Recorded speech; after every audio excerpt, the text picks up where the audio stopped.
we grew up very poor. I mean, there was 5 of us kids and 2 cousins, and Mom and Dad made 9. And so, there were times we had a car, times we didn't. But, we're a very close family, a lot of love. Dad always told everybody, and he drove a bus, so you can imagine with 9 people in the house. I mean, we weren't at the top of the food chain. But Dad, he always entertained us, and I was very proud of my dad being a bus driver. And he did it for 37 years. And that's why I became a bus driver after I got out of the military. So I want to tell you about my grandfather Yellowbug, because that's Roger's great uncle. And I don't know if Roger knew about one of the best hunting stories I ever heard. Papa Yellowbug told it. But first I want to tell you how Papa Yellowbug got his name. Now, I just didn't think anything unusual about him being Papa Yellowbug. I mean, I thought that, but then as I got older, nobody else is named Yellowbug. So my dad told me how Papa got his name, because it's not a very common name. Nobody ever had that name. So anyway, when he was dating my grandmother, her name was Holleen Richards, and his name was Jesse Wilmer Ellis. And back then, the old saying is, the best way to a man's heart is through his stomach. And so she decided she would prepare a big meal and show him what a good cook she was, and maybe he'd propose to her sooner. He was 20, she was 16. People got married a lot younger then. So anyway, she planned this big meal, and she invited 8 or 10 neighbors over, so she didn't want to be too forward about it. And Papa heard it was going to be a real blowout, so he wore his suit over. And they were very poor, but she had the best of everything she had there to make an impression on him. And so everybody was seated, and somebody gave her grace. And she served the salad first, and when Papa started to eat his salad, a big yellow bug crawled up under a leaf of lettuce, and Papa didn't want to embarrass her because he loved her and knew all the trouble she was going to. So he rolled it up in a leaf of lettuce, stuck his fork through it, and ate it. Yeah, that's a true story. And a neighbor saw him and told everybody what it really embarrassed Papa and Mama both. And so, I was just 4 or 5 years old when I heard that, and I couldn't believe he did that, and that's how he got his name. So I remember running over to his house and said, Papa, is that really true how you got your name? You eating that yellow bug? He said, well, Paige, you boy, I said, I didn't really taste it. I rolled up that lettuce, and I chomped it twice to kill it and ran it on down, And I said, I guess there's nobody I ever loved or ever will love, because there's nobody I'd eat a yellow bug for. But he did. But anyway, the best hunting story I ever heard, my Papa Yellowbug told it. And my buddy Greg Patton asked me to tell that story at the Mendalia Festival, at the Liars Contest. Now, every story I'm going to tell you tonight is the gospel truth, except for this story. But it is the gospel truth that my grandpa Yellowbug told the story. But it goes like this, He when he was young, he was bow hunting over there in Logan County, and he had made some arrows the night before, and he left out, and just after daylight, and he climbed up the mountain, and he got to a flat there, and he was kind of out of breath. He leaned against a tree to get a breather. Anyway, and all at once he noticed a big buck deer over on the other side of the stream, and he loaded his arrow and got ready to shoot when he happened to glance down the water and saw 2 big trout just simmering there in the water. And he said he thought to himself he'd hate to shoot that deer and let those 2 trout get away. And they were swimming right beside each other. So the arrows were green because he just made them yesterday. He bent the tip into the arrow a little bit, and he aimed down through the water, let the arrow go, went right through the 2 trout, through the deer, and stuck up in a big tree on the other side. Yeah. So he said he waded down in the water and picked up the 2 trout, laid them down beside the deer, checked the deer was dead, went over to the tree to pull the arrow out. And when he pulled the arrow out of the tree, something started running out of the tree, and he tasted it like that. It was honey. Yeah. A wild bee tree, which later he said he got 3 tubs of honey out of that wild bee tree. But he said he just stood there for a moment enjoying that honey, and he got some on his chin. He reached back to his handkerchief, wiped his chin off, and he got something fuzzy, and it scared him. He grabbed it and slung it as a big rabbit. Slung that rabbit so hard, when it in that flock of quail, it spinning around, killed 6 quail. Yeah. So he went over and picked the rabbit and the 6 quail up and tied them on his side. He had to go get help to carry the 2 trout and the 3 tubs of honey and the deer out, So he waded down through the river and come up on the other side, and he looked down, and there was a catfish on the head of every one of them quail. Yeah. And he said something in his boots, his bottom made it hard for him to walk, and he stood on his stump, took his boots off, and they were plumb full of mussel shells and crawdads. And he said he was so proud of how well he had hunted. He threw his chest out like that and popped the butt and killed a gray squirrel. So, yeah. So he said if it had a deep freeze back then, they hadn't been invented yet. He'd only had to hunt once a season to get all that. But since it was, he had to hunt that hard every month to get that deal. Now, like I said, we were poor when we were young. We had a garden, and we had chickens. I had 50 chickens, and I started working when I was 9 years old. So as of yesterday, I've been working for 61 years. And there's a couple in here who do the same thing, Roger and Joe. Joe's been selling insurance for 49 years. But anyway, I enjoyed working. I don't know what I would do. I mean, what do you do if you quit working? I mean, wait for the ambulance that's going to take you to the nursing home, or the hearse that's going to take you to your eternal resting place. I mean, I like to keep busy and I like people. But anyway, well, I had these 50 chickens, and my mom lied to me. She told me it was real hot summer, August, and dust was that thick on the hill. And she said there was a dead rat down in my chicken water. Well, I didn't care for going. Didn't bother me at all to go down and grab a dead rat by the tail and sling him over the hill. And I went down there and grabbed hold of that rat, and he was more alive than I was. And he curled up there and got me between the fingers, and I couldn't get him off. And so I grabbed hold of his body and squeezed him, and he turned me loose. And I went up, and blood was pouring off my arm. I said, Mom, that rat wasn't dead. I mean, she lied to me, So anyway, we didn't have a car then. So whenever we got the neighbor, he was going to take me to the hospital. And Mom and I rode up to the hospital with him, and this real pretty nurse told me to come in and pull my pants down, bend over, and she'd give me a shot. And I'd have died with what I had for it. I'd done that. I wasn't going to do it. This other nurse came along. She was older, no teeth, and ready to retire. I let her do it for me. And the time I got home, knots came up on my head. My eyes swelled shut, and they didn't know it was from the rat bite or what. But anyway, so Mom called up the hospital, and they want the rat. And we didn't have a gun then either, so I had to go back and get my neighbor to get his gun to go shoot that rat. I crawled underneath the chicken house and got the rat after he shot it, took it up there. Anyway, so they did some experiments. The rat wasn't rabbit. It was a result from the tetanus. So to this day, that's why I still wear this necklace: allergic penicillin, sulfur drugs, tetanus, iodine, cure, common, and enamel paint. And that's the gospel truth, Danielle and Joyce wrote all these stories, and I'm going through the list. They want me to tell some stories about my dog Johnny. Now, if I ever loved a dog, it was my dog Johnny. Like I said, I started delivering papers when I was 9 years old, and this dog Johnny, I don't know what his name was, and he hung around the company store. And Daniel, my brother, brought him home and kind of claimed him, but he started following me on the paper route, so he became my dog. And I started out with 12 customers.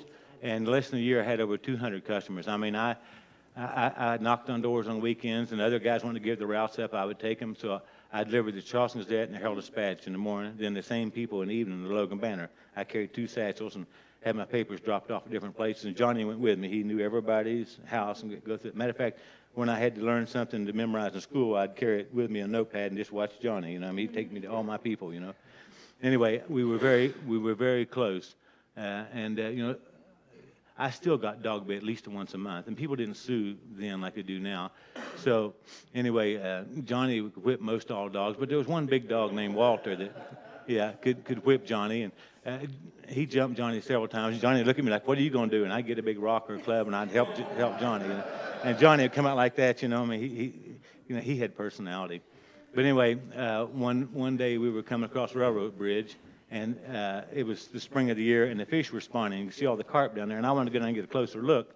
And so got down there, and I could watch these fish jumping. And Johnny was in front of me, and I stepped on the stick, and the sky went black with yellow jackets. And Johnny was biting him like that, there trying to get him. And I was swinging my paper satchel like a rodeo, trying to get him off of me. And Johnny took a big run and went in the river. I said, "That's a smart dog, man." I went right in the river with him. And we floated and bobbed down the river till we come out down to the bridge. We had lots of episodes, Johnny and I did, but one of the things that was the most, you be the judge. I got up at 4 o'clock in the morning. I was out delivering my papers at 4:30. And, 9 years old, 10 years old, I wouldn't let a 19-year-old out there now the way the world is now. It was much different then. We didn't have, I forgot to tell you about that. Think about the difference between then and now. I mean, people gather around and told stories or talked with each other, and now, cell phones and stuff, they don't do that kind of communication. I mean, when I wasn't delivering papers or in school, I hung out at the railroad crossing a lot because I loved to hear the old people tell about how life used to be and how an elephant put that railroad tower up on War Rock Mountain. Big carnival, 20 horses couldn't pull up, but one elephant did it. But I loved stories like that, Well, my dad said he was a little boy. He said, "Watch that." He said they took those horses loose from that wagon of steel to put that radio tower up on War Rock Mountain over in Logan.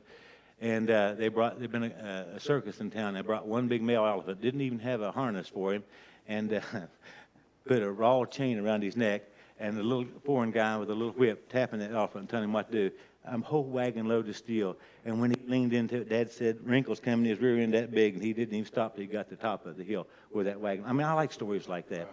But anyway, what happened this one morning, you know, have you ever had a dream that, you know, somebody's chasing you to kill you with a knife or gun and you can't run fast enough? This is the first time I ever had that sensation. We were delivering papers, and I went by this sidewalk that was right next to the building, right next to the post office, and there was a house in the back of it. I laid the paper on the porch and came walking back, and a light came on, and there was a naked woman walking right to me, and I froze. I never seen anything like that. I guess I froze too. Well, young boys do think about that kind of thing, and this is the first time I'd ever seen anything like that. And I froze, and I didn't know she's walking right to the window, but her husband was laying in the bed right here by the window. He raised up, and our faces weren't that far apart, and so, man, I couldn't run fast enough. I'm telling you, my brain told my feet to get it, and they just hesitated too long, man. I ran as hard as I could, and there was 2 railroad tracks up here. I grabbed my dog and dived between the ditcher and held my dog down. He's cussing and hollering at me. I can see him, but he can't see me because of the street lights there. I'm in the dark. And after he went in the house, I couldn't wait to finish delivering my papers and tell my dad what happened. Because, I mean, I thought the guy was going to kill me. But I didn't do anything wrong. I just mesmerized too long. But anyway. Yeah. Oh, and she got a story in here about, when I went in the military then, well, I'd quit college. Mom enrolled me in college in Columbus and to work on computers. I'd never seen a computer, and I hated it. It was all male college. And, you know, 18 months long to work on computers. We were still running outside when a jet flew over. I mean, to work on computers. Anyway, but my brother-in-law done it. She thought it'd be good for me. And I never saw any use for a slide rule. I still don't. But anyway, in about 3 months, I'd lost almost 18 pounds, 20 pounds. And by the time I graduated, I weighed 11 pounds, so I just know I couldn't make it. You know? So I turned my books in. I'm leaving Columbus and coming back to Lawson. Anyway, so then the draft, my number went from 4A to 1A. And I was told you have about 30 days before you be drafted. So I thought I had a better chance of living if I went ahead and joined, and I did. And, you know, I was so busy as a child, I never spent the night with anybody. I mean, I never flown on a plane before, and so I had to go down to Ashland, Kentucky, and, you know, I had to stay 2 or 3 extra days because I had some speeding tickets and stuff they had to deal with. So anyway, this little old lady from the Red Cross came over and said, "Are you all right?" And I said, "Yeah." She said, "Have you ever flown before?" I said, "No." She gave me a little bag and had a prayer with me. And as the plane left, there was more people like me, young guys, that were carrying those same little bag of Red Cross. And so when we got down into Amarillo, Texas, 1 a month from every draft station had to go to Amarillo. I was the one for Logan for April 1967. And, you know, I don't want to go into all the details about how they did this that night, but it's typical military. So anyway, for 4 or 5 days, we marched in our regular clothes with our regular hair, and, you know, they call you rainbows. Well, he's teaching us to march, and some guy hollered out the window, called us rainbows. He stopped us right there, went in there and got that guy out and beat him to a pulp right there. Now, I watched a lot of that fake wrestling, but there was nothing fake about this. I mean, man, he beat him, left him laying there. And, you know, I mean, he had my attention. You know, if he told me to jump flat-footed over his house, I'd clear it 3 feet. I mean, the man had my attention. You know, I'll never forget his name was Hacker. I'd like to run into him now. I really would. But anyway, they do that, and then when we got 180 guys, they're going to start processing us. Now, this is the way it was for me. They had 180 guys, and we'd already learned a taller tap, and that's where if you're taller than the guy in front of you, tap him, and they keep moving back, then they do about face. So all the tall guys will be in the back, and the shorter guys up front. So I was toward the back, and then they give you a little green bag with a string on it to hang on your arm. Put your wallet, your watch, and any personal possessions you have in that green bag. Now, they had runners, and he's up on a platform with a megaphone and telling us what to do. And so they give you a box, put it by your left foot. Take off your shoes and put them in there. Put your socks in there. Put your pants in there. Put your shirt in there. Undershorts, everything. So when they get finished, there's 180 guys standing there naked with a little green bag hanging on their arm. So then he says, "Now, I'm going to give you your undershorts, 6 pair. Put them by your right foot and come back to 10. So, you know, they have runners going. They don't ask you to wear 32, 34, 36. They just slam you with a bag of those 6 in the pack, undershorts right here, and the T-shirts right here. So we're all standing at attention. We hadn't got to put our shorts on. This takes hours to do this. Still standing there naked, 180 guys. So anyway, he said, when I give you the word, I want you to pick up 1 pair of shorts, put them on, like we're going to wear all of our new shorts out at one time, you know? You know what I mean? there might be some ignorant ones there, but I knew one pair at a time. So when he gave us the word, we tore open that pack and jumped out our new shorts, and we come back to attention with new shorts. He said, now, is there any of you boys don't have a fly? Well, everybody checking, we got a fly. And this one guy, I'll never forget him, up front, he said, what's the matter, you boys? He said, I don't have a fly. He said, where are you from, boys? I'm Missouri, sir. He turned those things around, but come back to attention. Well, I'm standing behind him, and I see him stick his finger in his butt, and from then on, we called him P-Hole Berg. Yeah, P-Hole Berg. I mean, how people like eating a yellow bug can give you the name the rest of your life, a yellow bug. P-Hole Berg, here he goes, And if you get sick in basic training, matter of fact, I don't know if you know much about Amarillo. When we got there, they told us, if you want to go AWOL, go ahead, because we won't look for you for 3 days because we still can see you going, I mean, that's how level it is, And I was wishing the whole time I married some woman that had about 6 kids or gone to Canada. Man, I didn't sign up for this, But just being healthy and warm, you got to do it. So anyway, in for the long run, there's no way to get out of it. But anyway, so Berg got sick one morning, and it got a sore throat, and you got to go to the dispensary, get your medicine, and get back in formation. Well, you could take any one of the 180 guys and put them anywhere, and everybody else knows where to fall in. And so anyway, Berg was out, and he's going to get some pills, and you don't ever put anything in your front pocket, because when you march, you have to march to where your heels make your cheeks quiver, And so, Berg was right front, second back pivot man, out here. And so Berg got his pills, put them in his front pocket, got back in formation, and we opened up for him, And so we were on a catwalk, it's a big wooden platform that we were marching on, and Berg had those pills in his front pocket, so you can hear our feet marching, and it's jingle jingle these pills, jingle jingle, and everybody's looking around wondering where is that, because we all got mesmerized, and you stay with that guy's head. Well, we all got off, and our heads weren't going right, and it, because of those pills, it's messing us up, And the TI doesn't know anything about the pills. The TI knows that Berg went to the dispensary and fell back in, but we're all out of shape. So we were in a curve, and you can't stop you in a curve, so you have to wait till you get out of the curve and give you 3 or 4 steps before you can give you a halt. But he saw, when we turned left, Berg was mesmerized over his pills. He was 2 steps out there by himself. I mean, the whole outfit was here, and Berg was out there.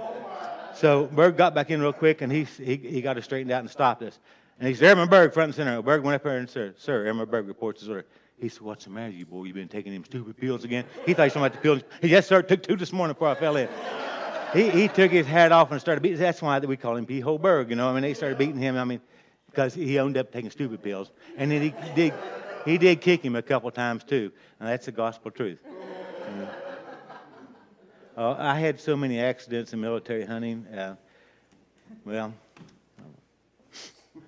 When I came back from Thailand, of course, if I could turn one day back in my life, would be the moment, the time of coming home after a year. That was, of course, everybody was sick of the Vietnam War and stuff like that, and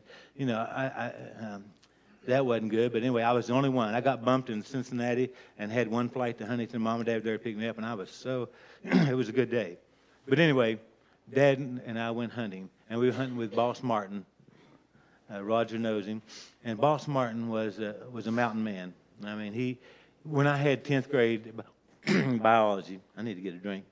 Biology, I just went and got a bunch of pretty leaves, and Boss helped me identify them. That's a beech, that's a birch, that's a black gum, that's sugar maple. On down, I had them done in less than 30 minutes, and Boss was that good.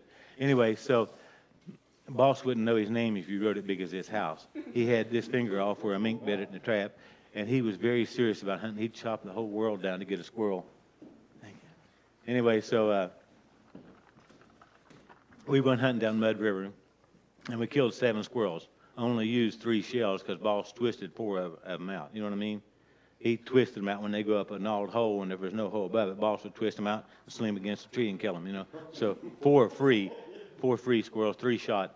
And we were coming back home. We had the dog in the trunk, and a squirrel ran across the road. Well, Dad was driving, and Boss and Butch and me. Dad stopped and turned the dogs loose, and he went down over the hill and up the other side and treed that quick. And I'm running behind him in weeds about this high, loading my shotgun as I went. And all at once, my feet went out from under me, and I was flying toward the creek, and I landed in the creek, and I heard it break, but I thought I broke the stock on my gun. And my gun was okay. And then when I started to get up, my collarbone slipped over, and I just nearly passed out, because I've always been nauseous when I break a bone. And so, Butch came back and get down and got the shotgun, went and killed the squirrel, and I'm still laying there. And Dad hollered at me, get up, and then he saw I really must be hurt, or I would have gotten up. So Dad went running down there. Dad's 6'2", about 150 pounds. That's why he's named Slim.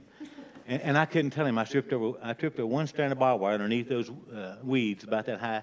So I didn't know what happened, and he hit the same strand of barbed wire, got airborne like a big spider, and landed right on top of me. And I'm hoping they didn't send anybody else because I can't take anymore. I'm already broke up, you know.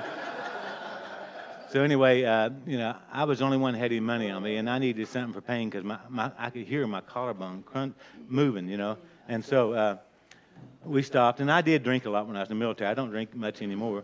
But anyway, I was only, so my butcher rolled me up and got my wallet out and went and bought two pints of orange vodka because I needed something, and I drank that. I was ready for major surgery time. I got to Logan. But anyway, so when we got up there, I stopped at the house, and Mom took my hunting coat off and took shears and cut my long johns off and then laid my coat over. Went up to Logan General and they x-rayed me and saw that my collarbone was broken. So they took me down to the basement and he put his knee in my back and put my brace up. I can walk like I just bought the Logan General, man. I was like this. I mean, that's hard to do because you can't even hardly pee. You can't reach nothing, you know what I mean? And brushing my teeth, I had to do like that. Because, I mean, everything's too short now, you know. And we didn't have a recliner, so Mom took a kitchen chair like that and laid it over and put 6 pillows and lowered me down. I laid there 3 days. Couldn't see nothing but looked at the ceiling.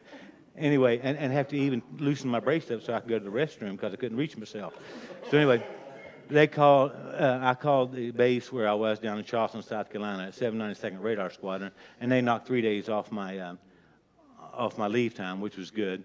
So anyway, that was that hunting season. The next hunting season, I was hunting Francis Marion National Forest. Now, that is a story in itself. Francis Marion, called the Swamp Fox, he killed more people letting the Yankees chase him and he'd lead them into quicksand than they did with the guns. I mean, he had credited for killing a lot of people, leading them into quicksand. So anyway, all the soupy holes are all roped off or filled in or drained. So anyway, and that's about 35, 40 miles from where my base was. And so I had a 66 Plymouth convertible, and I was out there hunting. And I killed a couple of squirrels. I was by myself, and I came back in my car. I'd parked in quicksand, didn't know it. And it sunk down to the doors, And, oh, my gosh, I loved that car. I bought it new, And so way out there by yourself, I opened up my trunk and got my spare tire and started trying to jack my spare tire out of sight. I said, oh, my gosh, nothing to jack on, no rocks, no. So anyway, I started running. I was in good shape then. I ran a couple miles, and there was another hunter, and I told him what happened. He took me to a phone booth, and a wrecker came, and the wrecker stayed 100 yards away from me and ran a big chain around a bunch of trees, and then he winched me out like he's going to pull my car into. Now, that taught me a lesson that I don't need to be out there by myself because there's a lot of water moccasins and so forth. And I used my old 20-gauge poke stock to see how deep the swamps were before I waded across. But there's a lot of water moccasins, so I realized, especially with me, accident-prone, not good to be out there by myself. So I shared a room with a guy who was a city slicker, from Cincinnati. And I talked him into squirrel hunting with me. I taught him to squirrel hunt. And, it was good to have another partner. There wasn't such thing as cell phones or GPSs in. But we decorated our room. You know how the military is. Everything has to be 2 fingers apart. We had squirrel tails all around our room. It smelled like a roadkill, but all around our room, squirrel tails. But, it's kind of cool. But anyway, if Bob killed 2 squirrels, I'd kill 4. If he killed 4, I'd kill 8 because I heard him shoot, and I know he's a good shot. And so, I always wanted to kill him because I taught him to hunt. I feel like pressure to kill more squirrels.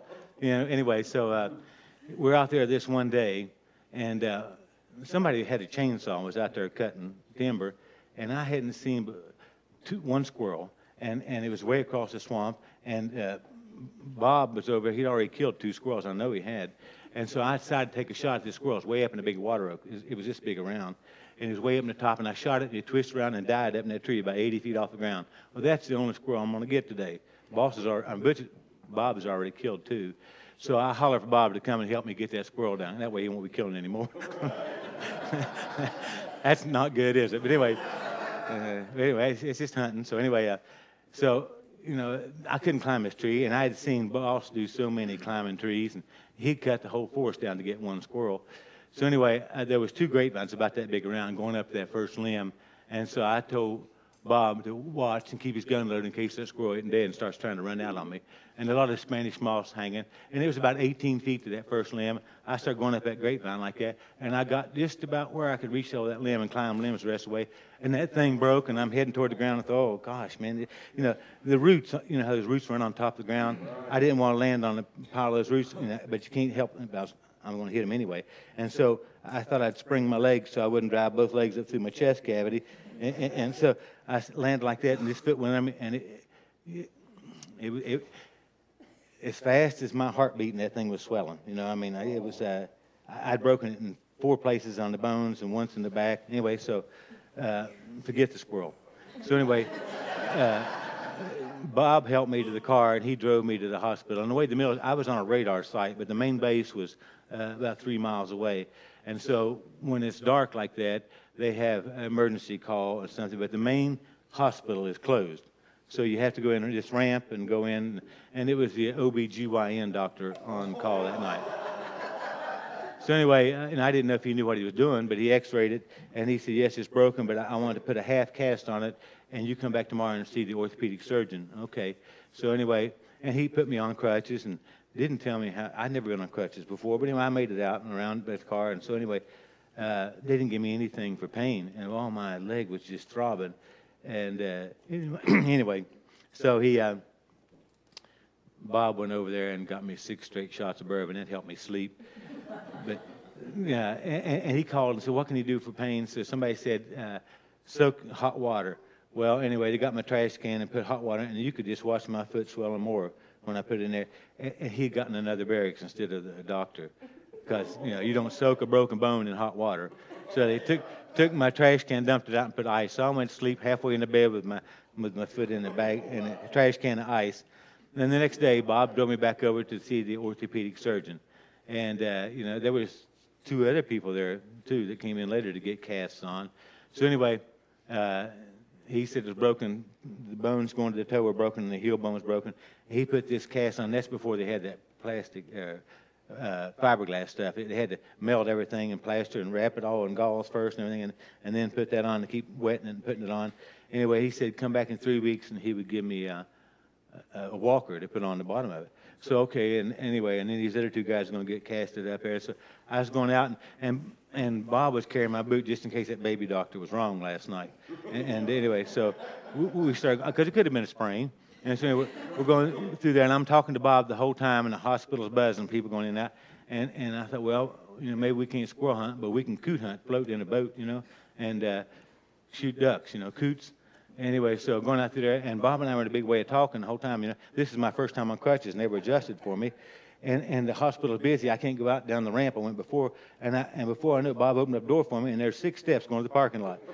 And I didn't know whether to put my foot or the crutches first. And boy, you got to think about that. I put my foot, I couldn't touch the step. And I said, oh, wait. The parking lot like that. And man, drove them in before I get stopped. I'd have gone through a car, like they broke both my collarbones. Man, I tell you, my armpits hurt worse than my leg ever did, trying to get stopped, And so nothing to do there. And I already busted the bottom of the cast out. And so I just picked those crutches up, went back in there. And, because my leg didn't hurt at all. My mind was on my armpits, And so went back in there, and the doctor, and he got really mad because there's 2 guys here waiting on cast, and I need a second one, And he thought I was trying to get out of the military, because what other idiot would do something like that? And I said, I had to convince him that I mean no harm. I know I'm government property. I wasn't trying to destroy myself, and I don't even get a sunburn. I try to take care of myself. But, you need to get some training before you send them out those 6 steps to the parking lot. I mean, I don't know whether to put my foot or the crutch first, and I can't remember. It happens fast which one I did, So, anyway, so he was really mad because these guys, so he went ahead and took that one off, and he made it so thick that, oh my gosh, you'd had to been a muscle builder to lift that thing, you could, so anyway, I'm trembling now because I can't put any weight on my armpits, and I'm going out there holding that thing, and when I got out of his sight, I left a chalk mark to the car because I couldn't carry it. Anyway, and I forget about coot hunting now because the boat turned over. It'd take me to the bottom like Moby Dick. I couldn't, it was too heavy, So anyway, then when I go back to the base, they want to know how it happened, how it could have been prevented. Well, you know how the military is. They're worried if there's a third party involved. I wrote out on this long form exactly like I told you how it happened, and then how could it have been prevented, Well, it was made very clear to me when I went in the military that I was government property, that you forget about your mother, father, your wife, girlfriend, you belong to Uncle Sam, and Uncle Sam owns you, and you do what you're told. So anyway, I said, knowing that I'm government property and I was hunting in the National Forest, which is government property, that they ought to take better care of me, and they ought to have a load limit on every one of them grapevines, and have them tested, so that, if there's a vine there and it's 120, I'm 180. I don't climb that one. I'll find another one. And every tree stump and snag ought to be striped black and yellow. I mean, to prevent tripping hazards, that's the way the government is, Anyway, and all those quicksand places should be barred off, and there should be paths going through that are safe for the hunter. I went on and on with a bunch of stuff, and they published it on a Rex Riley folder, because Rex Riley was a hero for the military, big caption, and it had my story got published and hung in the chow hall. It said, "I, airman, anybody, could this happen to you?" But it was my story. I used to have that till about a few years ago. I don't know if one of the girls got it or anyway, but that's a gospel true story.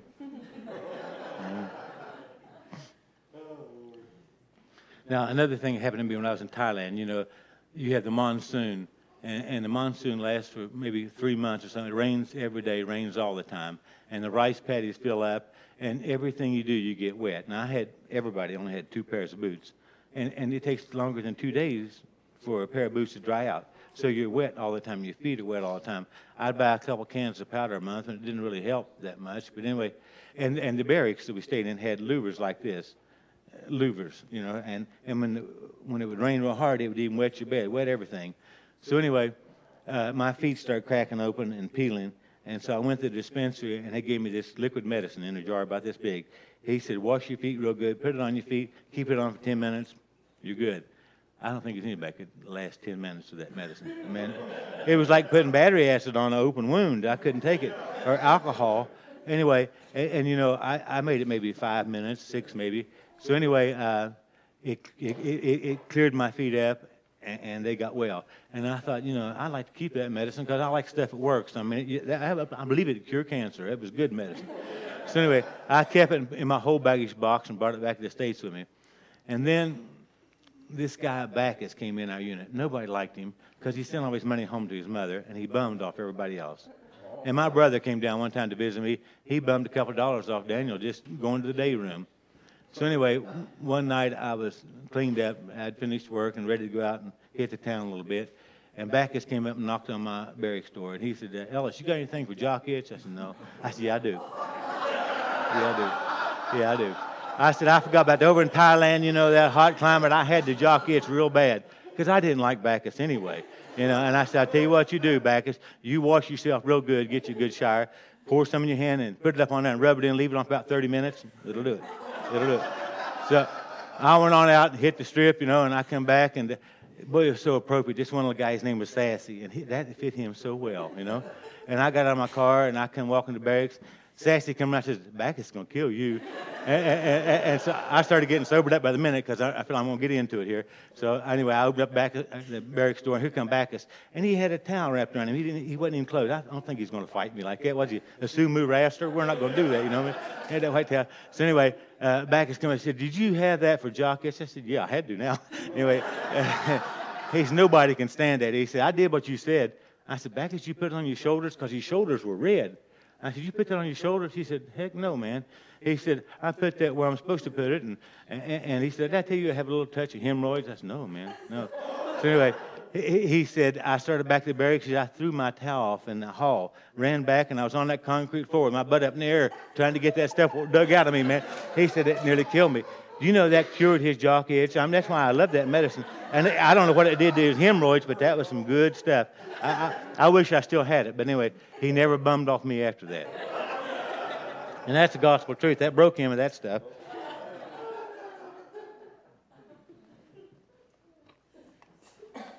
They told a story on my dad when he was driving the bus. When I was a little kid, you could go to the dime store and get chickens and ducks. They were all, dyed different colors, and for Easter, Well, that's another story. But anyway, this woman, she had a big box and holes in it so they could breathe. And had groceries, and she's rather large herself, and she was getting on the bus and going down the aisle, and somebody knocked a box of chickens out from under her arm, and so the lid came off, and chickens are going everywhere all over the bus, little baby chicks, and she's trying to catch them, and like that, and she strained herself. You know what I mean? And she strained herself. Dad said, "That's it, honey. If you can't catch them, shoot them." Yeah.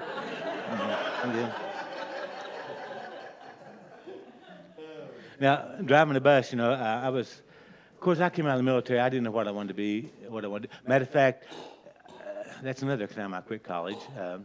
If you hadn't been home for Christmas in 3 years, you signed up to go to college. They'd let you out 6 months early. I took that gig. Anyway, I signed up, and the very first day, this professor took 3 or 4 blackboards, multiplying everything by 0, and came up with 1. I don't need that. That's not. I've already know math. I know my multiplication tables. I don't need to do that kind of thing. I left anyway, so I started driving the bus. And I love driving the bus. And Trailways had gone 17 years without hiring any new drivers. And so they were used to all the older drivers. And me and a guy named Sturgill were the only 2 young drivers they had. And when they would ride our bus, they'd never seen a young driver before for Trailways. They'd look and make sure you're going to miss that fire hydrant in that corner and stuff. But, I love driving a bus. But I had a charter one time to Circleville, Ohio, the Pumpkin Festival. Anyway, and it was cold. The people were out there, and I had my Greyhound uniform on at that time. I'd switched from Trailways to Greyhound, had my Ike jacket on, and I wish I could do this. But anyway, it was cold, and I went into this restaurant, and I was having a cup of coffee and pumpkin pie. And this older guy, about my age now, came and sat down beside me. I was only 20-something. And he said, "Kind of cold out there in the driver?" I said, "Yes, sir, it is." And I just took a sip of coffee, a drink of coffee, and he said, "You know what I do when it's cold?" He was a small fella, and he had one of those Rocky the Flying Squirrel hats with the fur on the side, you know what I mean? And he had no teeth. And I hadn't really looked him over good. But anyway, he said, "You know what I do when it's cold?" I said, "No, what?" He said, "This is what I do." He put his 4 fingers in his mouth and pulled his lip up to where it covered his nose. And I couldn't believe that, man. And I started, I had coffee, hot coffee coming out both nostrils. And I was trying to keep from dying there. I couldn't get it in or out, man. Everything smells like coffee. And I was trying to blow my nose like that. And that was the dangest, like he's eating his head, his own head. And I wish I could do that. That was the funniest thing I ever seen in my life. I mean, and I got to think about that afterward. He had to have, before he lost his teeth, large teeth. And he had a curved nose. But he brought his lip right up to there. That's the gospel truth. Oh, another bus driving story. I drove 2 years for Trailways, and I drove 4 years for Greyhound, 6 years altogether. And I lived in Huntington for 2 years. I knew Huntington pretty well. But anyway, when I switched over to Greyhound, I had a run that had to go to Columbus. And so, if you've ever been in Huntington when it's real foggy, that fog comes off the river, I mean, it is hard to see. And so I was coming down 3rd Avenue over to 4th and take a right in the station somewhere over there. But the lights were all, you couldn't tell what was what, And, that bus is kind of like an elephant with diarrhea. It needs lots of room. I can't just turn it into somebody's yard, or a building, So anyway, I'm trying to see the station to get in there. And I recognized that it was a station. I started roping in there to the station, let off some people, took some more people on and changed freight. I come back out the other side, and I'm heading toward Portsmouth now, and then Portsmouth on to Columbus. So anyway, when I got back out down, I think it's 3rd or 5th, I don't know which one goes toward Huntington, and there's a railroad crossing down there a piece, and you have to, stop at the railroad crossing, put your flashes on, open up your door. And so anyway, I knew it was coming up close, but I was going so slow because I couldn't see well that, I was kind of bored, and I'm watching the street signs to see. And so anyway, I thought, well, let me tell you first.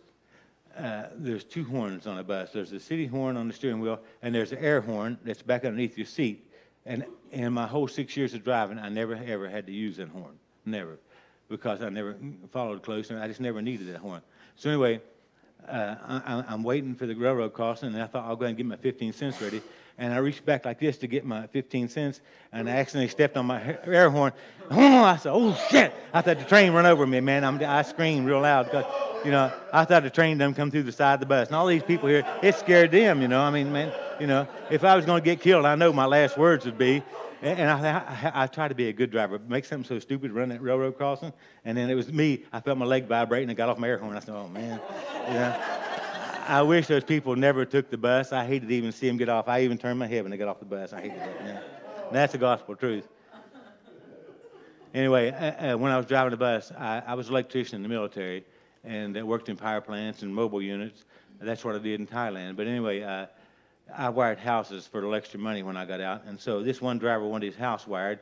And, you know, I looked at it. It was just a small, maybe 900 square foot house. And I just said $400. I made a big mistake. I never went in there and looked up in his attic. And Dad, it was real hot. It was in the summertime. Dad was going to come and help me. So anyway, when I started on it, I went up in the attic. Man, there was storage you would not believe. I mean, I had to move all that stuff just to run one wire and keep moving stuff back and forth. And there wasn't a floor. It was stepping on ceiling joist to ceiling joist. And I was so mad at myself for not looking in the attic, I would have charged him double that. So anyway, Dad was helping me, and I had a sewing machine to move, and I was walking on a board, and the board flipped, and I threw the sewing machine. I came right down through the ceiling, down like this right here. I was holding on to the rafters. Oh, my gosh, a $400 job, and now it's terrible. And Dad said, oh, son, thank God you did that. Now let's have some cool air up here, you know. And I said, Dad, this ain't the time to be funny, man. Look at this, man. Look at that. And she'd gone to the store, and oh, my gosh, what am I going to tell her? He said, don't worry, let me, first of all, move over and let me get some cool air. And Dad was leaning down the hole, and it was so hot up in the attic, and that breeze did kind of feel good, but I wouldn't have done her house like that just to get, anyway, and I was hiding over in the dark, looking through the hole when she came home, and I saw her go by and did a double take, and all that drywall was down on her coffee table and all that insulation and stuff, and Dad went down there and calmed her down. But I finished wiring the house, and I fixed the ceiling, and I made $400. Mm-hmm. Yeah. Anyway, let me see what else. Oh, this is when I was selling cars after I quit driving the bus. You know, Joyce and I were. Huh? How did I meet Joyce? Well, that's another story. She got on the wrong bus. One morning, how I met Joyce.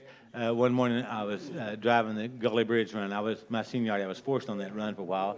And anyway, Joyce got on my bus, and there was a rough-looking crowd in the back of the bus, so she sat up front here by the driver. I think she just wanted to sit up beside the driver. But anyway, no.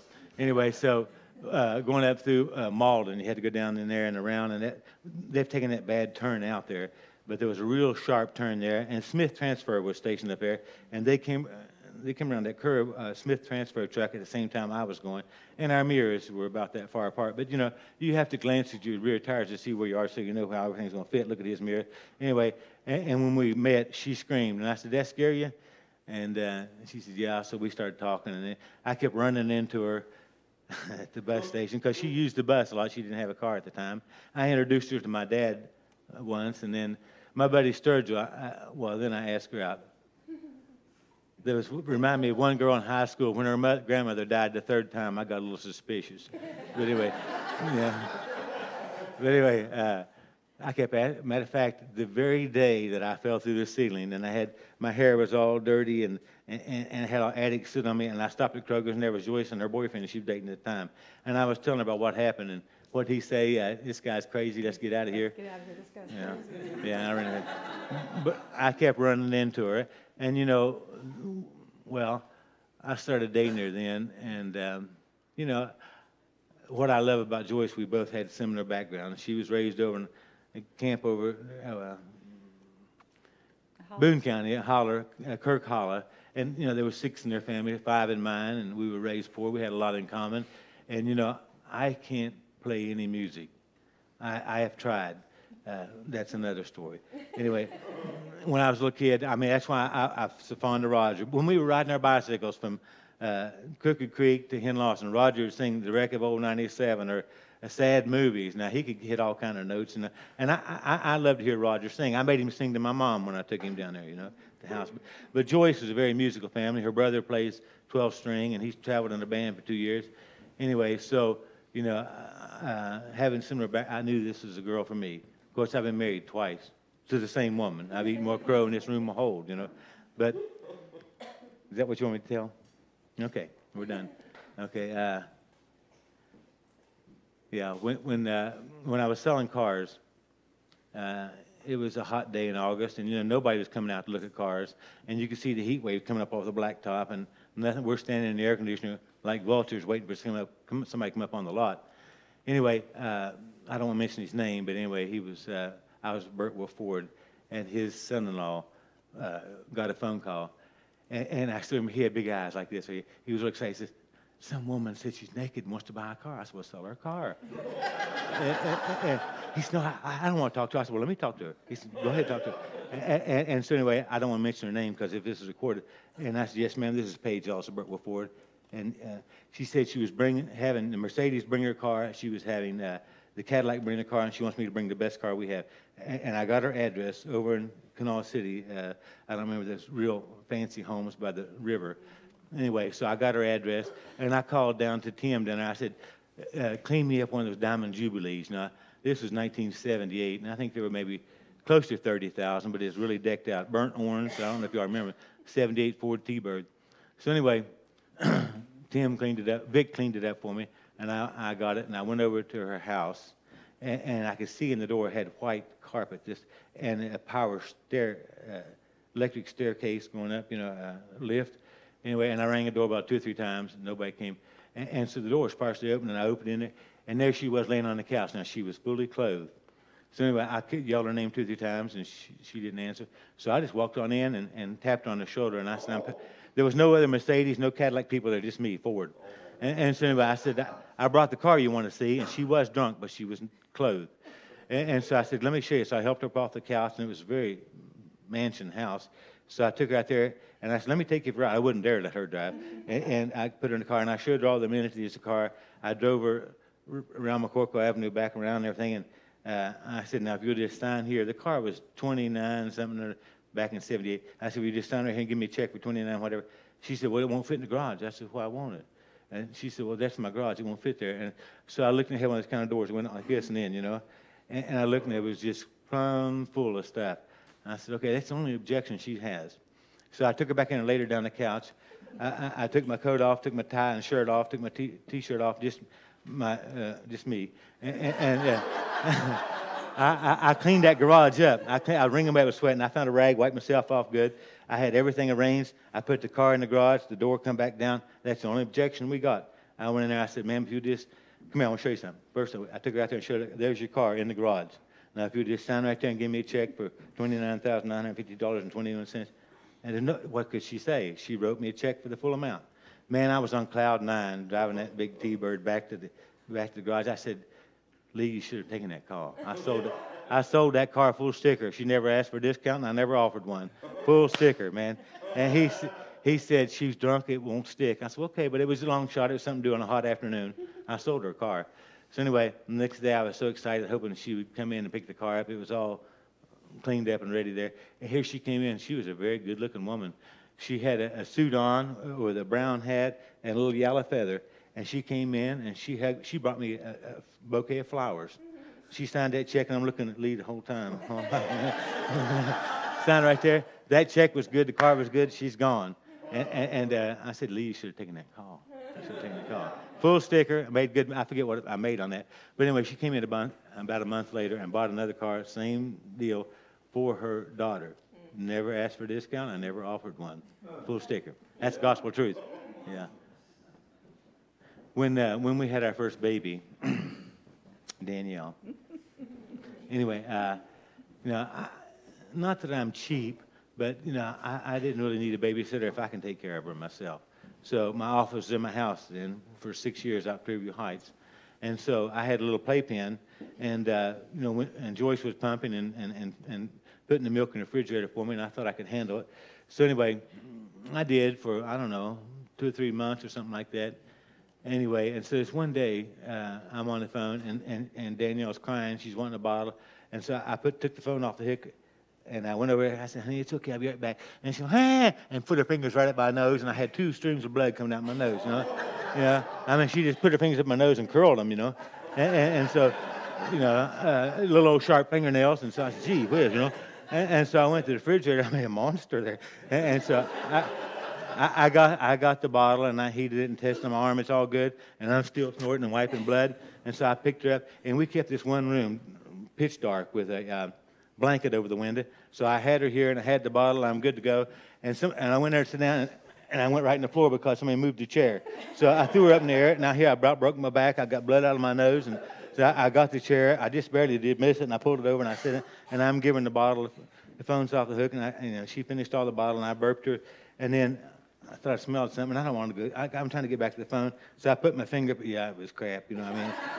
So here, I got a bloody nose. I got poop on my finger. My back is hurting. Man, I can't do it anymore.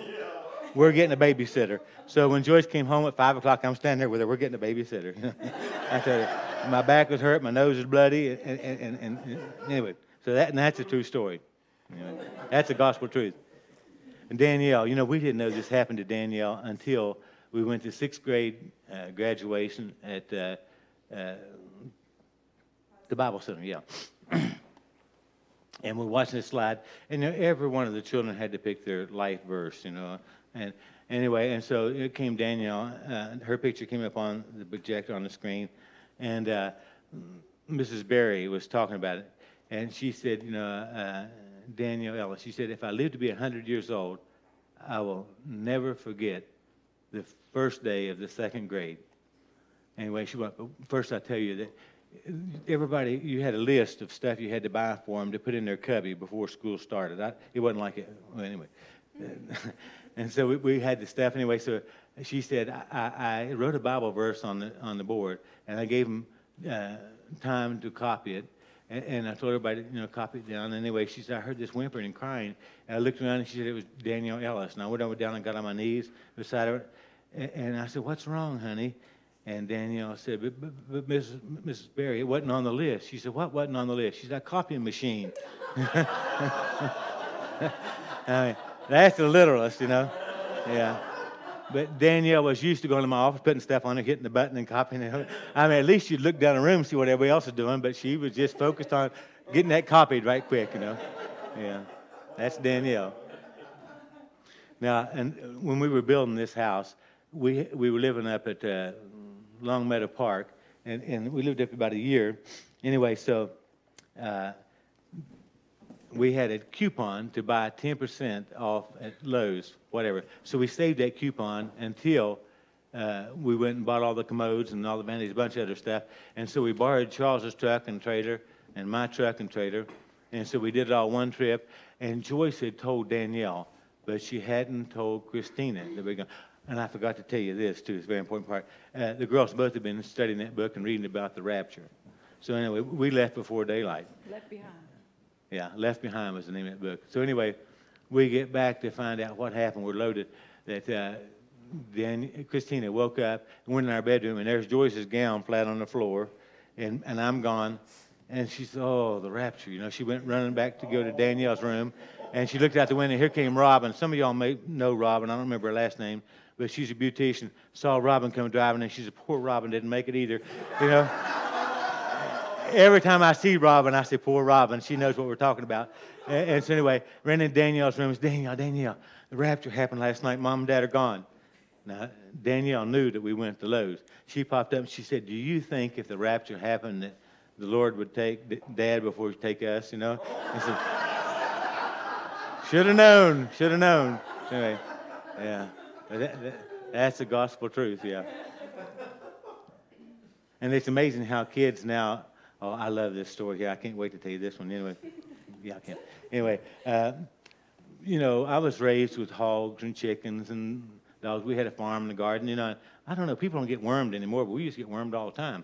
But anyway, so I was worried about the girls petting the dogs and eating. Wash your hands first. Wash your hands. I've grabbed the girls so many times before they touch their food to wash their hands. They touch everything. I don't like them going to a restaurant and touching underneath the table. Anyway, so we had some big strawberries, some really big ones like this. And Joyce had them on the counter. It wasn't at this house. It was yeah, Long Meadow. That's right. Anyway, so Joyce had those strawberries out there. Well, Christine had been out there petting the dogs, come in and got a hold of that strawberry and started eating it, realized she hadn't washed her hands. So she went and washed her hands right quick and came back and forgot about the strawberry. Well, Joyce had washed it again and put it in her lunch. And so we went ahead and ate, forgot all about the strawberry. The next day, she's at lunch, and she opens up her lunchbox, sees that big strawberry. Remember what happened. She said to her little friend, you want a strawberry?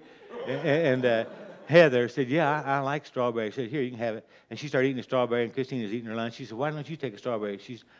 And Christina told her the story that I was out petting the dogs and stuff, and I came home, got a hold of that, came back in the house, grabbed a hold of the strawberry, and realized I hadn't washed my hands, and I went and washed my hands, and I forgot about the strawberry. She said, oh, she just kept eating it. She said, why, what do your dogs do? And she said, well, my dog plays in the creek and bring dead rats and lay them on the porch there, and I've seen my dog jump the fence and go over and lick the other dog's butt a little bit, you know. And one time I saw my dog eating poop, and with this, man, she just lost right there, started vomiting all over the table, you know. Oh, her mother was a teacher. Anyway, her mother wasn't as mad as the teacher who was in the room and saw it. And she called over at the house at night and said, your family must have a weird sense of humor. Now, I thought it was hilarious. I like to die though. I mean, she didn't do anything to her, just telling her about her dog. You know, but anyway, yeah, she got in big trouble. She had to sit out in the hall for 4 hours because of that. Yeah. Yeah, where's Christina? Anyway. She's upstairs. And I want to tell one about my little granddaughter, Cheyenne. She's not here tonight. She's with her dad. Anyway, it's amazing. She was only 2 years old, and Christina was divorced. And right here in this house, and we had the couches here. And I came in from work, and I was working on a project out in the yard. And so I spoke to the guy that came on to call on Christina, and I hugged Cheyenne. I went in the bedroom and changed clothes, and I took all my stuff out of my pockets and laid it on the counter. And then all I had on was my undershorts. And I went to put my pants on like this right here, and little Cheyenne, 2 years old, came in and got my phone, took the security code off, put it on camera mode, took a picture of me, a leg up near in my undershorts, and said, look at there, and went running in here to show it to everybody. And I was I couldn't run out there in my undershorts to catch her. I mean, 2 years old, you know, I mean, she showed it to me and then took off running. I mean, I couldn't do it. It took me a long time to learn that myself. And my sister-in-law, Tina's sister, called me one day, and Freddie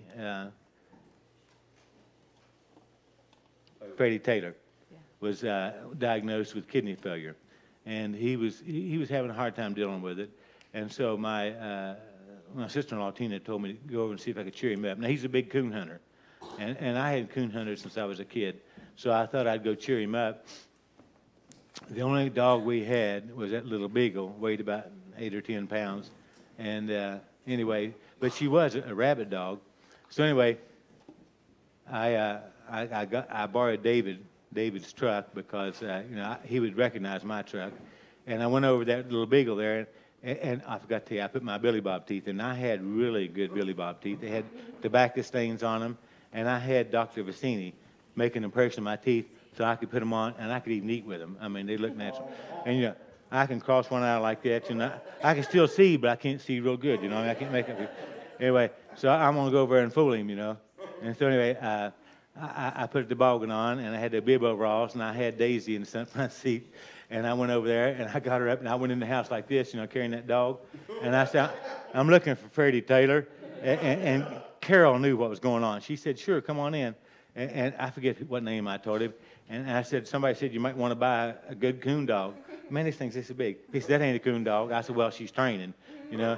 Anyway, and so he just kind of got a kick out. He said, sit down. So he started showing me all these photos of hunts he'd been on and stuff. Anyway, and kept talking to him. I talked to him for about 20 minutes. And there was a neighbor there, but when I do that, I can't see good who the neighbor was. And finally, Carol said, Fred, you know that guy, don't you? He said, I don't know that man. And she said, what would you say if I told you he married into your family? He said, I don't think so. You know? Anyway, I took my toboggan off, took his teeth out, and he said, Paige, you son of a gun, it's the last thing I do. I'm going to get you back, you know. But it kind of took his mind off that, and that's a true story, too. Anyway. Oh, and then Holly and Jessica, they just left anyway. They wanted, they always went with me to Logan to see my 2 aunts in a nursing home. Twice a month I go see them. And, you know, it's the same old thing. I go over and sit with them for a while. And anyway, I thought I would try one time to see if I could go into their room and talk to them and they wouldn't know me.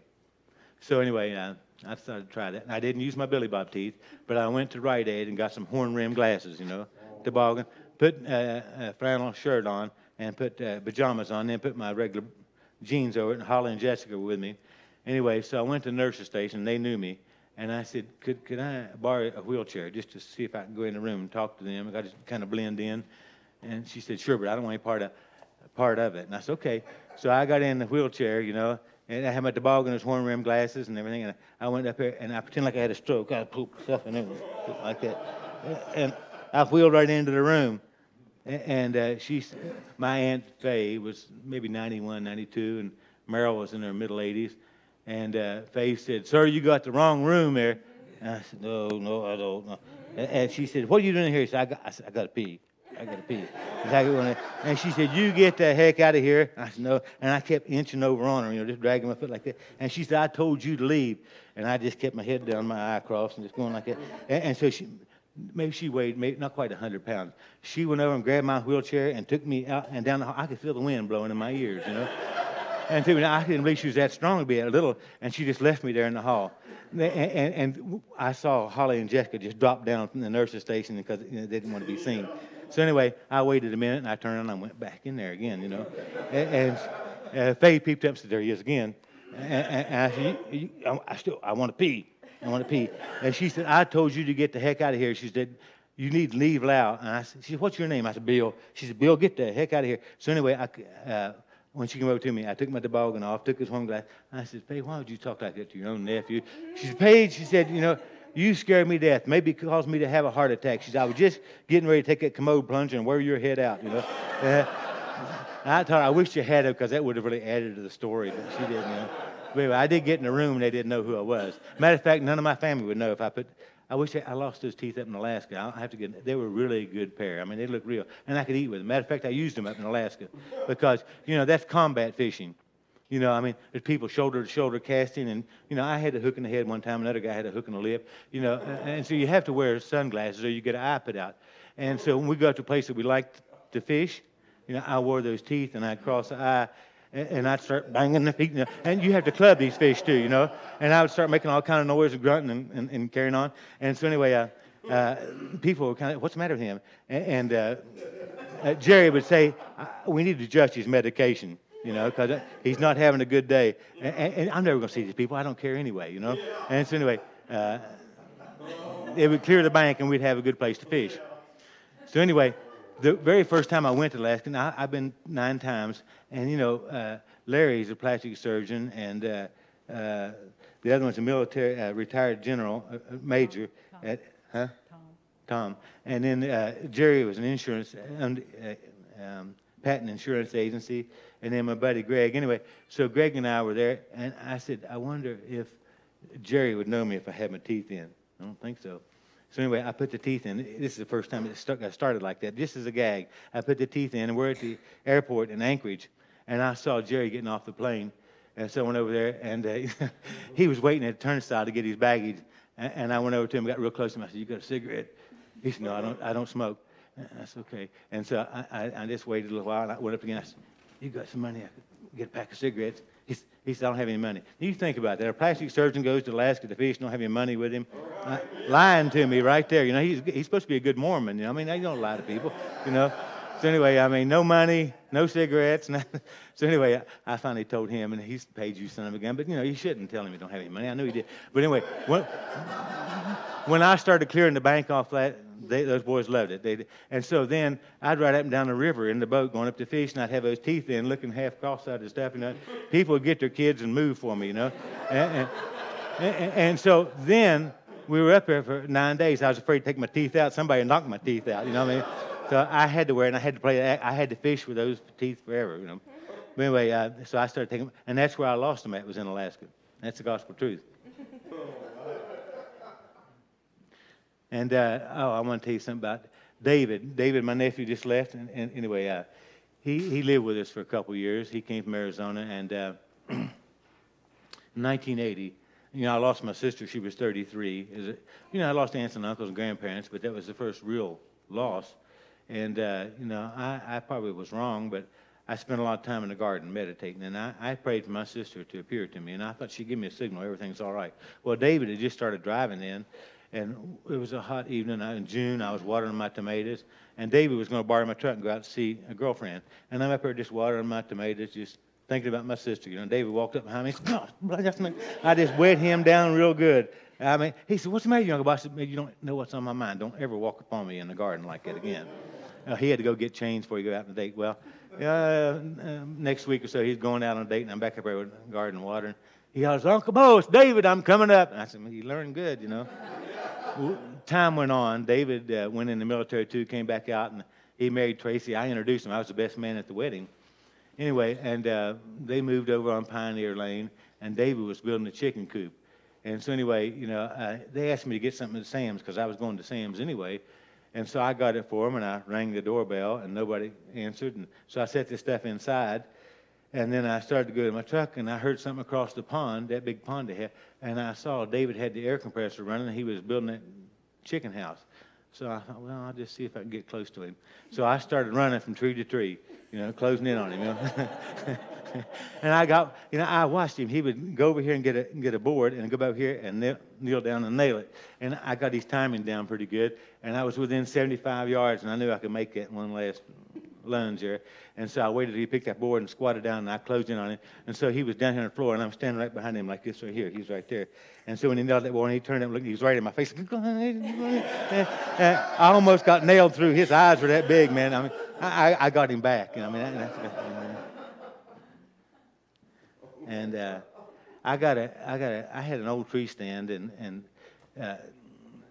it was a folding one. It was a collapsible one. Anyway, climbing stand. So anyway, I'm hunting right over here. And anyway, I was up there and facing a tree, and I hunted about 9 o'clock and didn't see anything, so I decided to quit. And I had my harness on, tied in. I want you to remember this, Eric, if it happens to you. So I stood up and turned around and started to take my harness loose, and the tree stand buckled down, and I'm hanging out there like that, nothing, because the tree was leaning a little bit, and I was up 35 feet because I could see the ridge. I killed so many deer. It's a perfect place, and I'm out there swinging like this. Now, I never wear my climbing harness like that again because it was loose. And, when you fall, it wasn't good. It wasn't good. I'd been kicked really good, but it was the worst kick I ever had. And I'm hanging there, and I can't think about throwing up now. I want to get over to the tree. So I started swinging and got hold of the tree, and I got to forget about how that hurts. And I climbed up there, and I took my climbing harness loose, and I started to come down the tree. And then, how the forks of the tree stand goes in like that was now up like this. So when I came down, my coat got hung in one of the forks. So now I can't get up or down. And so I'm holding on to the tree with my legs, so I get my pocket knife out, and I got one that I can get. That's why I always carry a knife like this. And I was cutting my hunting coat, and I started sliding down the tree. Anyway, when I got down at the bottom, I really did. I stopped and thank God that I'm okay.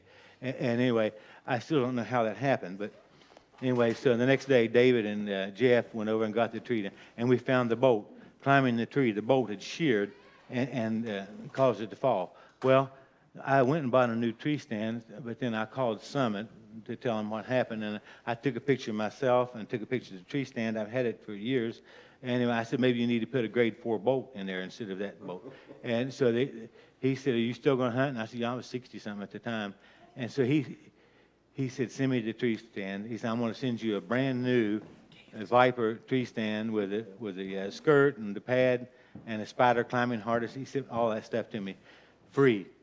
So anyway, I sent that, because I wasn't doing anything wrong with it. Anyway, so they gave me a stand, and they said that I didn't have the bolt tightened in all the way, which caused play in it, which made it break in two. By the time I got up, it's a wonder it lasted that long.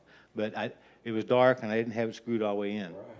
But anyway, I got a new tree stand out of that. David told me one time this place, to get to this same tree, he told me a shortcut. I wish I'd never listened to him. Because, you go out at dark, 6 o'clock in the morning or so, and going over there. He said, when you see this mound of dirt, big mound of dirt, turn right. Your tree you want ends right down there. I'd never gone that way before, but when you're in the woods, when it's dark, with a four-wheeler, all these little saplings, you can't see past them. It reflects them back, and so, it's hard to see anything, and everything is kind of, it doesn't look the same. You never pay attention to those saplings if you're in the daylight. So anyway, I saw the hump of dirt, and I turned right, went down there. It was a rock cliff, went over it, And when I went, I bailed off like this, and the four-wheeler went 3 times and landed back on its wheels, and bows and all the equipment went everywhere. And I scared all the deer out of Kanawha County. So I sat there for a minute. There's no use hunting now. I'm done, And I just thank God I wasn't hurt. And when daylight came, I looked, it looked like they'd had an explosion at Cabela's. I was a tree stand laying here, and my backpack over there, the four-wheeler down there, my hat. Everything was just, but anyway, and you know what? I turned and looked, and there's that tree, exactly like he told me. But that ain't the way to go. Yeah, that's a true story. Another hunting accident that was saved by. Anyway, another hunting accident. I was hunting right out here. I took my four-wheeler, and I made a wooden chair. I made a platform, and I think you helped us with that. And I pulled it up in there with a cable, with a yoke, pulley, and I had a really nice big chair, comfortable, up in the top of a tree. And I had a feeder there, and it was the first day of bow season.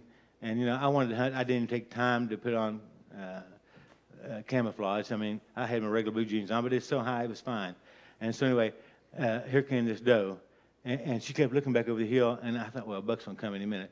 And so I was just kind of bored, and I thought, well, if I was going to shoot her, where I'd shoot her. And I aimed like that, because trying to think where the arrow would exit so you can get good penetration. I did it, bored, I did it again. And then the third time I did it, that deer looked up at me, and I lowered my hat, and I started shaking. I couldn't hold him when I turned it loose, and it hit that deer perfect. She went about 6 feet and dropped. I thought, man, I didn't even mean to do that. I was waiting for a buck, and I was just shaking. I couldn't hold it any longer, and I let it go, and it was a good shot. So anyway, I come down the tree, and I went over, and now it's getting close to dark, and I started to gut it, and usually I get behind them like this.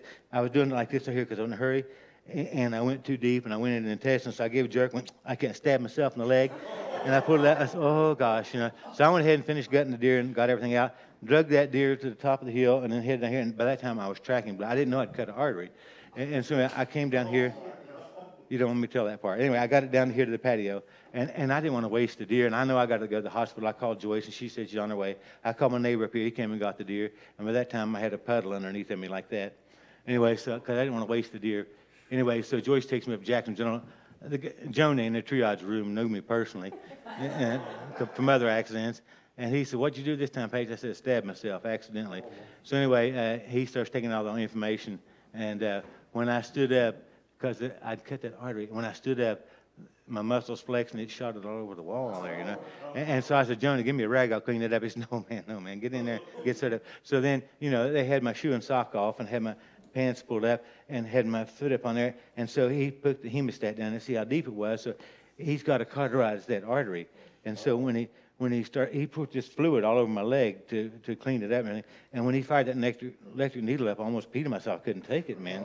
And so, I can't take that. And anyway, so he said, oh, I see what happened. He put all that water on me and had my naked heel on that metal bed. He was electrocuting me, man. He wasn't, I couldn't take it. I could not take it, And he said, oh, I'm sorry. I see what happened now. So he put a pillow underneath my naked heel, and I was able to take that electric needle in, but he was firing me clear up into here. I couldn't take it. So anyway, he cauterized that and then sewed me up and everything. It was good to go. That's another hunting story, gospel truth. Anyway,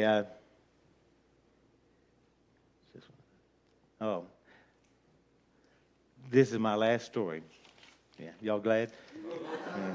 Now I'm telling you what, I forget that title. I don't think anybody in this room would tell this story if it happened to them. And at this age, I really don't care. Because, you lose a lot of inhibitions when you get up this age anyway. So, I've been every state before with the bus, and I got a lot of requests because I really took care of the older people. I would rather take a bunch of little old ladies on a long trip than I would deal with people on a regular run and drunks and so forth. I love the charters, and I look at it like I got paid for seeing the whole United States. And they paid to see it, and I got it for free. And so I got up in the middle of the night before and taking people to the hospital. I had a special cord made. It was 50 feet long that I could plug into the microphone and plug the end of the microphone. And so people sat there on the bus, especially the first little bit. They don't know these people, and they just want to get away from the memories and stuff. Most of them were widows. And so I would introduce myself and tell them a little bit about myself and what we're going to do on the trip. And then I would say, please tell a little bit about yourself and your name and so forth. And then the bus would roar from then on. People, it got them together. So anyway, I had a request from Murphytown Recreation Club, and they wanted to go. It was a 20-day trip up through Canada. And so I'd driven for them before, And by this time, my dad's retired. And so I said, Miss Roberts, you got any extra seats? She said, yeah. I said, my dad's retired, and if you don't mind, could I take him with me? Because he's a retired bus driver, you know.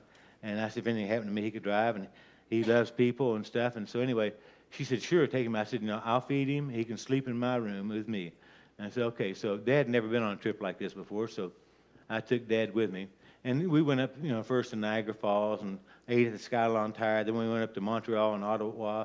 Now, those French-speaking provinces, I can't speak French, but I memorized enough to get through there. And I carried a blow-up of the city, and I knew NORD's north and SUD south and OUST's west and EST's east. That's all I needed to know. I carried a blow-up of the city.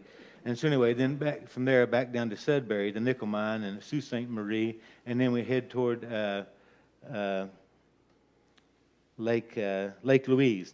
And Lake Louise is a beautiful, pristine lake.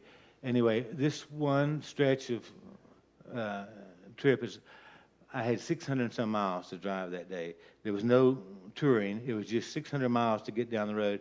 And so it was going to be a rough day. Well, first of all, I got to tell you, driving professional and staying in that seat all the time and 20-day trips, sitting on that leather seat. Most professional drivers have trouble with hemorrhoids. I'd had surgery twice, my dad several times. A lot of drivers get hung up on laxatives. I wasn't going to do that. And sunglasses, you couldn't light a cigarette lighter. They're like this, because they get used to sunglasses. And anyway, so we're heading on this trip, and I looked like I was about 4 months pregnant. I hadn't gone in over 2 weeks, and sometimes I went 3 weeks. I'm serious. Because, the law says you're supposed to have 8 hours off from the time you park that bus till you leave the next day. That looks good on paper. But when I get to the hotel and get their luggage, the people that need help, and then I go take that bus and get it fueled, get the restroom dumped, and get it ready for tomorrow, that takes a couple hours. And then I got to get up early in the morning, and I got to load their suitcase, get ready for the day. You're lucky to get 4 or 5 hours sleep. It's like that. And you do that trip after trip, back to back, and it can cause some irregularity. So anyway, I'm on this trip, and Dad said, that's going to kill you at a young age. My dad was hung up on laxatives, and I didn't want to do it. I fought against that all, and so Dad said, how long since you had a laxative? I said, Dad, the last time I did that, you gave me an enema when I was a little boy, and I still remember it. I don't want to do that. And so he said, no, you're going to be miserable, because I did feel miserable. Because then even when I would get the bus back clean and ready to go tomorrow, I would sit down on the throne and look at my itinerary for tomorrow and study the maps and everything. So it's constant pressure and irregularity and, eating out at these restaurants and stuff, and it wears on you after a while. So anyway, Dad said, you take one of these X-Lax, you'll be good to go the rest of the trip. I said, oh no. He said, please, take it, son. You'll feel better tomorrow. I said, okay. He said, how long's it been? I said, Dad, I told you when I had that enema. He said, well, you better take 2 then. I took 2, and I really don't think there'd be any difference between I'm easily medicated. 1/4 of a stick of that would have done me good. But 2 full sticks of that chocolate X-Lax, I don't think the results are any different than drinking a can of Drano. I'm telling you, it was volatile. And knowing what I know about the stages of pregnancy, I can relate to one. I don't even like to be constipated, but I thank God I'm a man. But anyway, within 20 minutes, I started feeling that little fluttering, like earlier, little fluttering. And I'm laying there trying to sleep and had a wake-up call, and I'm only getting maybe 4 or 5 hours. And then, man, I'm telling you, it was like a washing machine on the spin cycle, man. Hair stood up on my arm. I ran, and I went good. And I'm not letting Dad get any sleep either. And then I must have gone about 5 times during the night. And I woke up, I hadn't even been asleep when the wake-up call came, and I felt like I wrestled the alligator all night and lost, I felt terrible, ragged as a soup sandwich. I went to the mirror to shave. My eyes looked like 2 pea holes in snow. Man, I was in bad shape. And Dad said, you'll feel better later. I said, of all the days, I've got 600 miles to drive, and I'm so weak and ragged, So anyway, I went down there, and I started lifting those suitcases. And some of those women carry a lot of Viennese sausages and stuff, I even accused one woman of bringing her husband in the suitcase, man. I'm lifting big old giant-sized jumbo suitcase. I'm lifting, and my stomach, you could hear it growling across the parking lot. And it goes, and I thought, I need some energy. Oh, gosh, I'm too weak. And I did the worst thing you could do. There's a restaurant there, and I went over and had a cup of coffee and a glass of orange juice. That was like throwing gasoline on a fire. Man, I went back in the restaurant, and I went again. And I still don't feel any better. So anyway, Dad helped me load the luggage, and we started down the road. And usually with the people, we would run 2 hours, stop for a potty break, and run 2 hours and eat, stop for a potty break. 600 miles is going to take me over 10 hours, 11 hours, if I can keep above the speed limit. So anyway, we got going down the road, and those air rides just started going like that. Ooh, ooh, ooh, ooh. And I tried to squeeze my cheeks. I tried riding on one cheek, and I started regulating my breathing. I mean, like a woman does. I mean, I knew something about that. And the chills going down my arm, and Dad's just having a big time talking about it, and I hated him for what he did to me. I mean, I have, because of him, tried to be a good driver, tried to do right, be safe, be a good driver, get everybody on time, and he put this stuff on me. I should have not trusted him. So anyway, I know I'm not going to make it at 10 o'clock. And I said, Miss Roberts, and she came out and said, what's the matter, Paige? I said, I think I drank too much coffee. Can I stop down here just in and out right quick, just me? Yeah, sure. And because I don't want to turn the people loose. I have 10 hours or 11 hours of driving, and they're like little chickens everywhere. You can't get them back on the bus, and I can't risk that, So I went in there, and there was a woman cleaning the restroom. Man, I had to duck walk across the street to another one over here. I got my business done, come back, got on the bus, and Dad just winked at me, and I said, you sucker. Anyway, I'm just setting me up like this. So we got started out again, and we stopped again at 10. I went again. Stopped at noon. I went again, but at least I went 2 hours that time. And so anyway, at lunch, went again. And anyway, so that afternoon, I ate the first bite I've eaten all day at a truck stop. I had tuna fish sandwich and glass iced tea. And Dad said, you feeling good now? I said, no, Dad, I still feel terrible. Because I hadn't had any sleep last night and driving all this. Anyway, so I had about 150, 200 miles to go. And so I started down the road. And Dad's this time got the microphone singing to the people. Now, they love to hear Dad sing. Dad can sing pretty well. So anyway, going down the road and got into another wavy road to start that bus doing that again. So, oh, gosh. That's another thing. I sit on a white sheepskin. When you're in the saddle for 20 days straight in the sun and so forth, you can't just sit on that leather seat. Your butt would look like a orangutan been on concrete. I know you've seen them. You have to have a nice sheepskin to sit on. Anyway, I'm going down the road there, and after I ate that tuna fish, and it started on me again, and I started chilling, and I started cramping, and my stomach started, and I don't know if they could hear it. I got the blowers on, but my stomach was growling. And anyway, so I didn't say anything to anybody. There was a sign that said, truck stop, 10 miles, bus is welcome. I'm not going to say anything to anybody. I'm pulling it in there. And so I was cramping myself and calming myself and going to go in there. Anyway, and 2 miles. And so, and then 1 mile, and then there's the truck stop, man. There's the truck stop, And so I put my blinker on, and, the driver sits in front of the front wheels. They're back here, And I didn't say anything to anybody. I started roping her in there, and that wheel dropped in the chuck hole. I lost it right there, man. Lost it right there. I have done good all day, and nobody knows anything about it. And my dad's nearly killed me on this trip. And 29 years old, and I've crapped all over myself with 40 people sitting behind me. And so I didn't do anything, but I did feel better. But I started roping it back on the road like this here, because I was afraid to pass gas. Anyway, and so I got on the road, and I'm driving like this here, and I look like bean juice on my sheepskin, man. And so anyway, I'm driving down the road like this, and I'm driving like that, clutching stuff anyway. And so the bus is, and I thought, well, how in the world am I going to get out of this? I'm not getting out of this seat. Nobody's going to pry me out of this seat. I'm not going to help the people, man. I just want the day over with and kill my dad tonight. And so, I had about 50 miles of driving that mess. Anyway, so I'm trying to think how to get out. And I said, Dad, he said, what's the matter? I said, come here. And he came up and he leaned down in front of my face. I said, Dad, I just crept all over myself. You did? I said, yeah, man. How am I going to get out? He said, don't worry, I'll help you. And he patted me on the shoulder and went back and sat down. And I'm still thinking, how am I going to get out of this? And I'm about 5 miles from the motel.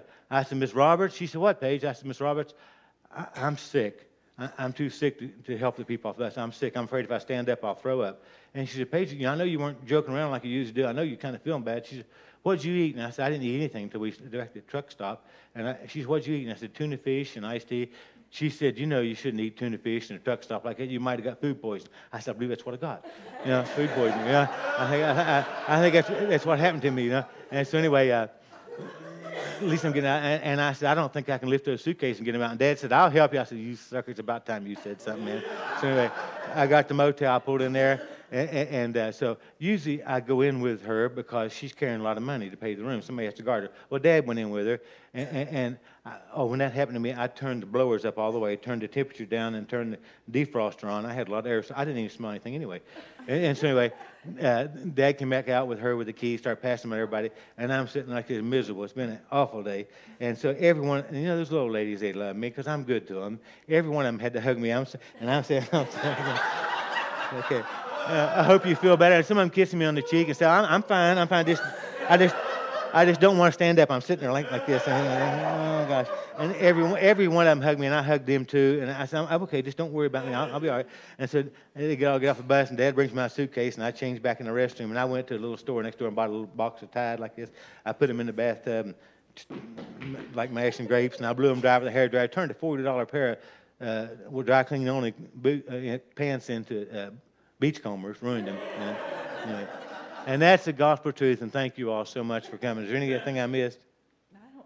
Wind me up. I don't have your list. Huh? I don't have your list. I hope you all. I think they've been an incredible audience. You have, yeah. Thank you all. Thank you all. Thank you all. Thank you all.